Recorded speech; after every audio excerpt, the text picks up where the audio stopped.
Hello, I'm Phoenix. I'm with Slay the Night Lloydminster, and I am so excited to be doing this video for MacEwan Pride Week 2021. Happy Pride to everyone out there. This video is going to be a bit of a wig resurrection. I would say restoration, but it is a bit more on the resurrection side. We made the mistake of getting our children a bunch of wigs when they were toddlers, and it is really difficult to give wigs to a toddler and then expect them to be still wearable a few years later when that toddler grows up and decides that they would like to do drag themselves. So the choice was either to replace all the wigs or to resurrect them from the dead. So as you can see here, this is what the wig looked like to begin with, and this, after a considerable amount of time, is what the wig looks like now, which is all ready for my lovely drag-on to be able to wear. So what I'm going to be showing you is I'm going to be giving you a bit of a time capture of the 8 hours that it took to brush out this wig, to style it, to get it to where it went from that to that. It took 3 days, 8 hours of work, and yeah, I hope you enjoy it. So step 1 is to finger detangle and brush out the lower layers. So as you can see here, there is a lot of hair that you don't realize is in the wig. Oh, we're going to take a quick cat break. It did make it more difficult to be able to do the wig. And then finally here you have the final product.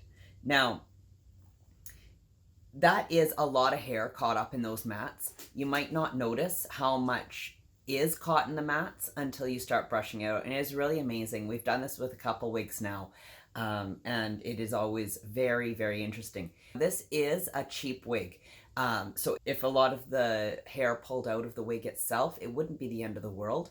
I certainly, on my partner Naomi's wigs, we would not want any, if possible, we would not want any hair coming out, but hair always falls out, especially when they're that badly matted. A lot of this hair that you see here came out of the mats themselves, and if you are careful with your brushing, the hair will come out of the mats rather than the cap itself.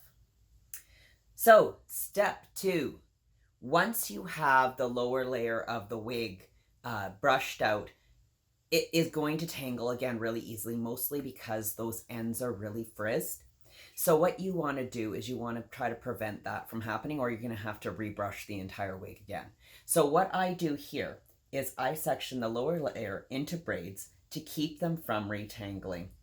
And just simple braids. And you can see here with the frizz, the way the frizz is at the bottom, you don't even need hair ties to be able to hold it in place.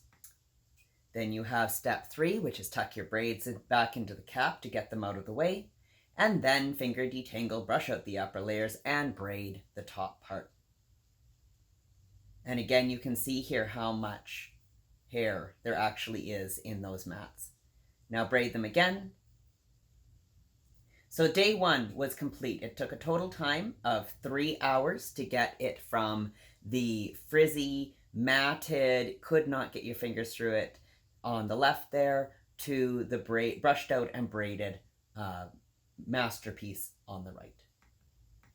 All right, so we're on to day 2 now. Day 2 of this wig resurrection, and already there is a lot of difference. Step 4, where you unbraid one section at a time and then use the steamer. Now, the idea here is that it does melt the wig a little bit to be able to pull out those frizzes and defrizz as much as you can.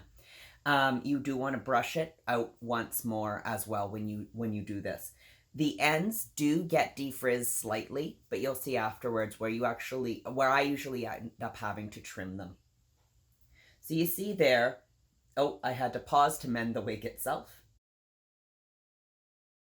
You see that I am now doing it in its actual sections of how it's stitched into the wig cap. Even when brushing out the mats, we wouldn't have been able to get it to that point without the steamer. So we just go around, steam, steam, steam. Now we're on hour 6. and all done step 4, and already the change is miraculous compared to what it was before.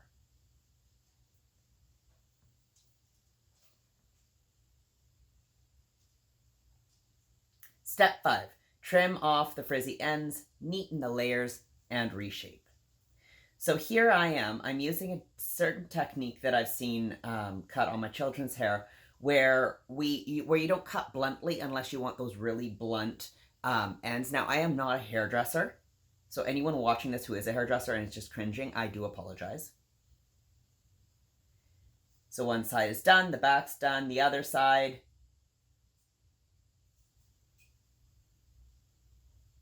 All right, now the bangs. The bangs are always the hardest part for me.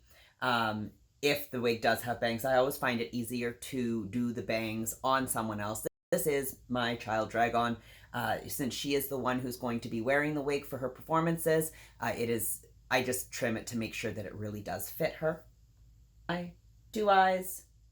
Happy kiddo. She's pretty excited for the progress so far. Another steam. Hour 7. Final brush out. We're almost there. By this point, you're ready to throw the wig out the window. Now we're going to style it. Now, some wigs will melt as you go through them. This is a cheaper wig, so I did have to be careful about the heat of the iron. The benefit, though, is because it's a cheaper wig and it does melt, it actually holds the curl, whereas some of Naomi's wigs will not hold the curl very easily. So a good douse of hairspray to hold it all in place. And ta-da! The wig is finished. So total time was spent was 8 hours. You can see it in the middle there, the way it looks now. And there it is on Dragon. So, thank you very much for watching. Happy Pride, and I hope you enjoyed this wig resurrection. Bye-bye.